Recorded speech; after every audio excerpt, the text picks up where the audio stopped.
of WOW series, that is Wednesday on Wealth. I am Nidhi Manchanda, a certified financial planner and head of training and development at Fintu. In today's video, the investment product that we will discuss is Sukanya Samriddhi Yojana. Investing in Sukanya Samriddhi Yojana will help to build a corpus for education or for marriage for your girl child, and it will also help you to save taxes. That means that your tax burden will also be reduced by investing into this scheme. So now let us see some of the features of this Sukanya Samriddhi Yojana, and then we'll move on to see whether you should invest into this scheme or not. So let's start with the features. First feature is that you can open a Sukanya Samriddhi Yojana account for your girl child only until she is 10 years of age. So if your daughter is more than 10 years of age, you cannot open a SSY account for her. Also please note that you can open only one account for one daughter and maximum of 2 accounts for 2 daughters. Twins and triplets are the only exception.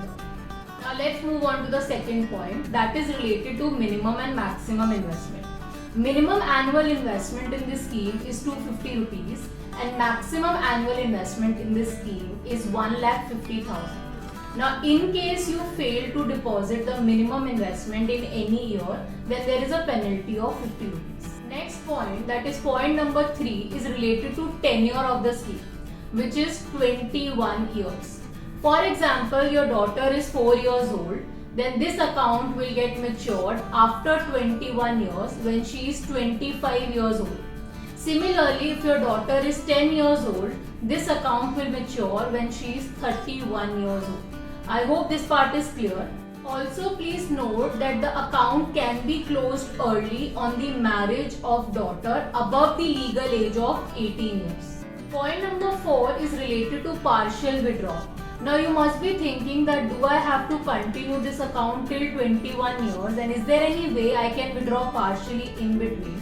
Then the answer is yes, you can partially withdraw from this scheme, and it is allowed only once your daughter reaches 18 years of age.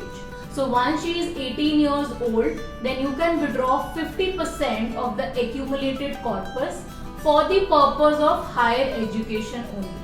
In fifth point, we will talk about the investment period. That is for how long you need to invest in this scheme. Now you might be wondering that because the tenure is 21 years, you will have to invest for 21 years. But that's wrong. You will have to invest only for the first 15 years. And after that, your money will just accumulate till 21st year. So first 15 years, it is compulsory for you to invest. After 15 years, it is optional whether you want to continue the scheme with investment or without any further investment.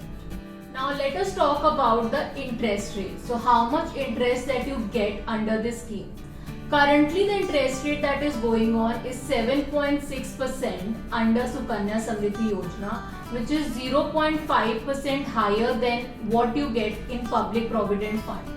And this interest rate gets updated every quarter. And please note that the interest rate in SSY scheme will always be little higher as compared to your PPF interest rates. So looking at the interest rates and what you get in other fixed income securities, we feel that the interests are quite attractive.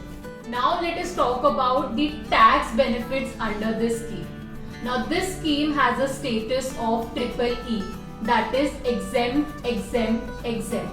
Now what does this mean? The first exempt is basically at the time of investment.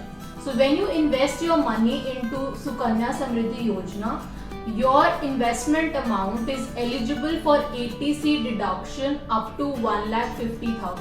So at the time of investing, you save your tax and you do not have to pay any tax. So that's the first benefit. Second exempt is basically for the interest. So whatever interest that you earn from this scheme, that is 7.6% on current terms. So 7.6% interest is completely tax free. You do not have to pay any tax on the interest accrued. The third exempt is basically for your maturity benefit.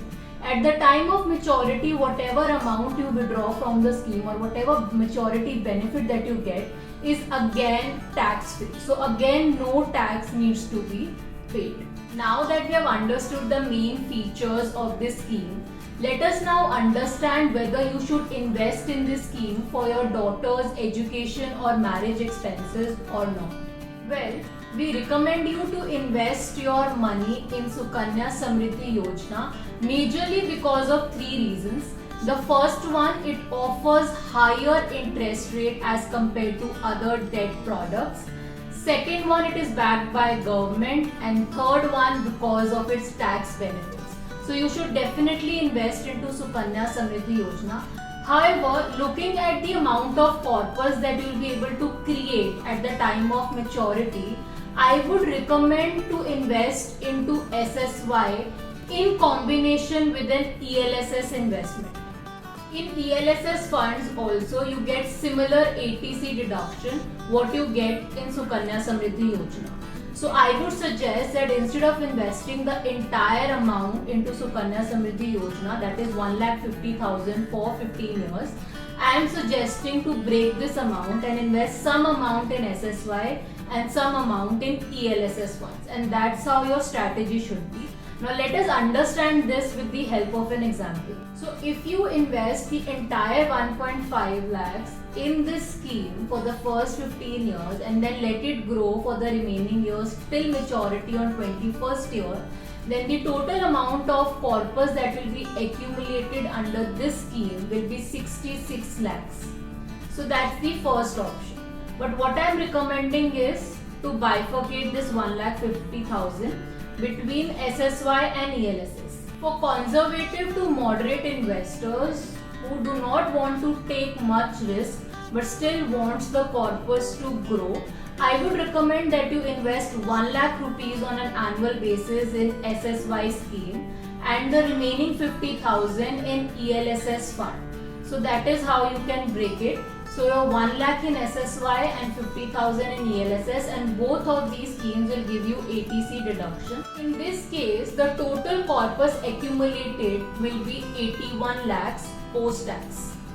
On the other hand, for investors who are moderate to aggressive, that is who can take much higher risk to see better growth in their corpus, for them I would recommend to invest 50,000 in SSY scheme and 1 lakh in ELSS. So in this case, the total corpus that will be accumulated at the time of maturity, which is after 21 years, will be around 96.2 lakhs post-tax. So you can see the difference in corpus. If you are investing everything into SSY, it is around 66 lakhs. If you are bifurcating 1 lakh in SSY and the remaining 50,000 in ELSS, then you are getting a corpus of around 81 lakhs. And for aggressive investors, it could be around 96.2 lakhs if they bifurcate more amount towards ELSS funds. So this is what we recommend from our side, and definitely you should invest into Sukanya Samriddhi Yojana.